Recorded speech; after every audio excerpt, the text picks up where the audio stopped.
I want to bring you to one story that is in the Bible. Let us analyze it together. The Bible told us that the devil was one of the angels of God in heaven. He was the closest, the highest ranking angels, as we were told.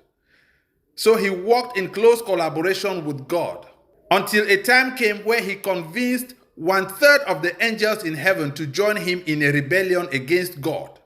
Okay. This same Bible tells us that heaven is a perfect place. There is no evil in heaven. And the God who is the ruler of heaven is a perfect being, totally righteous, totally holy, totally perfect. In him there is no spot, there is no wrongdoing. Now let's do some critical thinking.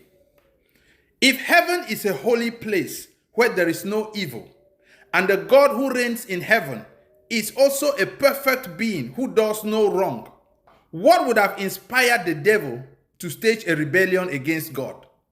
Because for someone to turn 1/3 of your followers against you, it means there must be something you are doing which is not right. If God was truly spotless, if he was perfect, how did the devil manage to convince 1/3 of the angels to turn against God? What wrong did he see in God that he used to convince the other angels to follow him and rebel against God?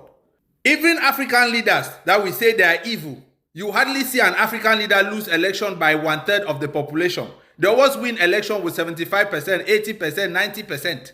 If there was an election in heaven, God would lose an election by 1/3 of the population of the angels. That is serious. It means there must be something that was going on in that heaven that they are not telling us. That is if it is not a fairy tale story.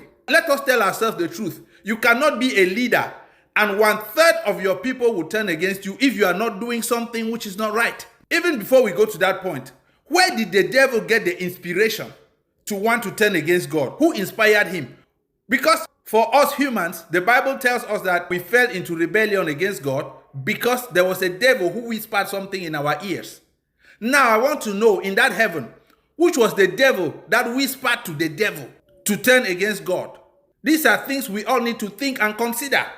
Now we as humans, we came into a world. They told us that God and the devil had their fight somewhere in heaven. We don't even know what caused the fight. We don't even know how it started, but we have to take sides in that fight. They tell us that we have to choose the side of God to fight the devil. Have we ever thought of what caused the fight? In my place, they always say, you don't come and hold a snake in the middle. If you want to hold a snake, you have to first of all know which side is the head, which side is the tail, so that you know where you pick the snake from. You don't come and pick a snake in the middle. There is a fight between God and the devil. We don't even know how it started. We don't know what caused it.